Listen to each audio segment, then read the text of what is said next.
bem, questão de número 36 do capítulo 10. A figura mostra três partículas de 0,01 quilos que foram colocadas em uma barra de comprimento L de 6 centímetros e massa desprezível.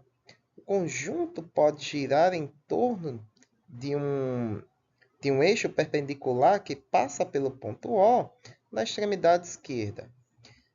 Se removermos uma das partículas, ou seja, 33% da massa, de que porcentagem o momento de inércia do conjunto em relação ao eixo de rotação diminui se a partícula removida é a mais interna, ou seja, a mais próxima do centro do eixo de rotação? Essa é a nossa letra A.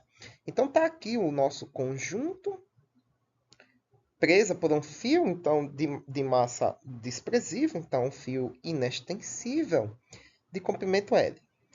As três bolinhas de massas iguais estão igualmente espaçadas em relação ao centro aqui, né, ao nosso eixo de rotação.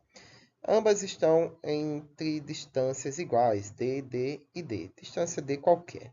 O comprimento L é de 6 centímetros, ou 0,006 metros.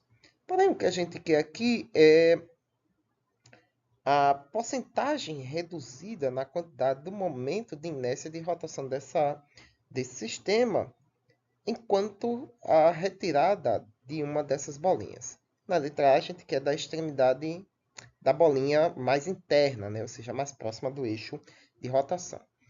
Então, nesse caso aqui, nós temos o nosso esquema gráfico, agora sem a bolinha em específico. E esse sistema, ele rotaciona, né? Então, qual vai ser o momento de inércia desse objeto rotacionando em comparação se ele rotacionasse com as três bolinhas grudadas? Para isso, a gente vai calcular aqui, ou montar uma expressão para o momento de inércia do sistema original e para o momento de inércia com a bolinha faltante, né? A bolinha mais interna. Pela definição, nós temos o seguinte. Como temos um sistema de corpos, né? Então, você colado por um fio inextensível, então temos um sistema de corpos, né? São três corpos no total. Então, nesse caso, o momento de inércia total vai ser a soma dos momentos de inércia de cada um desse corpo, né? Já que eles são separados, né? Não é um corpo extenso, mas sim três corpos separados. Dessa forma, nós temos o seguinte. Nós vamos ter o momento de inércia do corpo 1, que eu vou chamar, que vai ser aqui a nossa bolinha mais interna. O do corpo 2, que é a bolinha do meio. E do corpo 3, que é a bolinha mais externa, mais distante do eixo de rotação. A gente sabe que o momento de inércia é massa vezes o raio ao quadrado, né? O raio é a distância até o centro de rotação do sistema. Então, podemos definir cada termo aqui da seguinte forma. Então, nós temos para a primeira bolinha, temos a massa dela vezes a sua distância ao quadrado, d. A segunda bolinha é a massa dela vezes 2d, né, já que ela está a uma distância d mais d do eixo, então 2d ao quadrado. E a terceira bolinha, a massa dela vezes a distância 3d ao quadrado, né, já que ela está a uma distância d mais d do centro de rotação. Dessa forma, o nosso momento de inércia total fica com essa cara aqui. Já que as massas são iguais, eu posso substituir M1, M2, M3 simplesmente por M. 2 ao quadrado é 4 e 9 ao quadrado é 9. Então, nós temos md quadrado mais 4md quadrado mais 9md quadrados. Então, nós temos aqui uma soma de termos semelhantes. A gente simplesmente soma. Então, nós temos que o nosso momento de inércia total desse sistema é de 14md. 14 vezes a massa vezes a distância d ao quadrado, né? o espaçamento disso aqui. Pronto, então isso aqui vai valer 100%, né? Seria a quantidade total do sistema, quer dizer, a quantidade total do momento de inércia do sistema.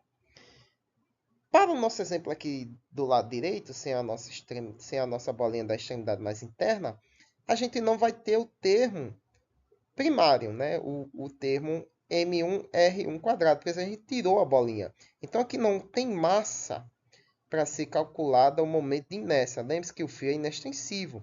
Então, a gente tem simplesmente a bolinha do meio, que é dada pelo termo massa 2D quadrado, e a bolinha mais externa, que é dada por massa 3D quadrado, que vai ficar 13md quadrado, né? Porque tem aqui 4, né? E aqui 9, né? 4 mais 9, 13, né?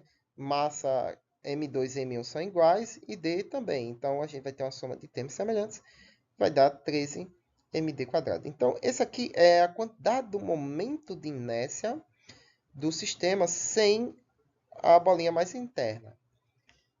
Dessa forma, a gente pode escrever isso aqui. É a regra de 3, né, da porcentagem, né? É a regra de 3 simples. Então, o momento de inércia total equivale a 100%, e o momento de inércia com uma bolinha faltando, né, equivale a que porcentagem desse sistema, né? Já que a gente perdeu 33% da massa do sistema. Aí a gente isola aqui, então nós vamos ter aqui que a porcentagem equivalente ao momento de inércia desse sistema aqui é o momento de inércia dele sobre o momento de inércia total multiplicado por 100. Aí vamos ter a porcentagem. Então, substitui os valores, né? Então, nós temos 13md quadrado sobre 14md quadrado vezes 100. Então, nós temos a massa aqui, o quociente é 1, a distância ao quadrado é 1, vamos ficar com 13 sobre 14. E resolvendo a expressão, nós vamos ter que o momento de inércia... Era para eu ter escrito um símbolozinho melhor, né? Em vez de deixar somente a porcentagem. Então, o momento de inércia desse sistema aqui, com a bolinha faltante, né? Ou seja, 33% da massa menos, equivale a 92,86% do momento de inércia total.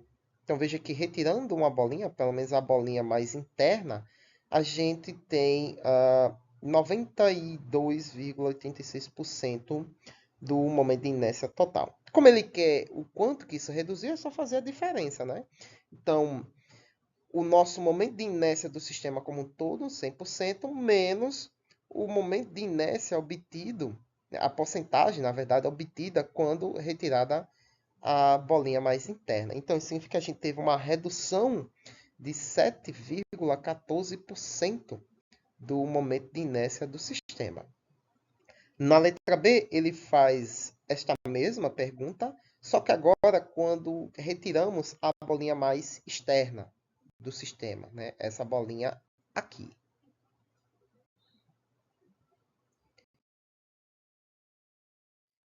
Então, vamos para o esquema gráfico. Então, nós temos agora o nosso sistema sem a bolinha externa. Novamente, perdemos 33% da massa. Só que agora essa massa está perdida aqui nessa parte externa do nosso sistema. Então, o nosso esquema aí rotaciona e vamos calcular esse momento de inércia. A gente já sabe que o momento de inércia total é este daqui, 14md quadrado. Então, vamos calcular agora o momento de inércia para esta situação onde perdemos a bolinha da extremidade. Então, como não temos a bolinha externa, a gente tem apenas o momento de inércia da bola mais interna, que a gente já sabe que é m1d quadrado, e o da bolinha do meio, que é m2, 2d quadrado. E aí, fazendo as devidas operações algébricas, vamos chegar no valor de 5md quadrado, né? Que eu tenho aqui 4 ao quadrado, 2 ao quadrado dá 4.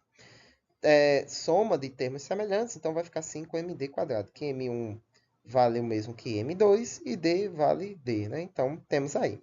Aí, voltamos para a regra de 3 simples de porcentagem. Isolamos o que nós queremos descobrir, substituímos os valores, o quociente dos termos iguais vai dar 1, ficamos com 5 sobre 14 avos vezes 100, o que vai dar aí 35,71%. Ou seja, nós temos aqui um momento de inércia que equivale a 35,71% do momento de inércia com as três bolinhas. Isso nos dá uma redução percentual do momento de inércia de 64,29%. Veja só como foi a diferença foi grande, né? Simplesmente pela posição da bolinha retirada, né?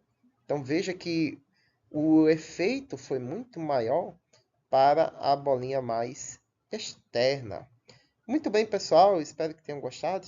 Espero que tenham acompanhado o raciocínio até aqui. Curtam, compartilhem. Se você é novo, se inscreva no canal para acompanhar mais. E como sempre, dúvidas, críticas e sugestões aí embaixo na caixa de comentários. E até a próxima questão. Fui!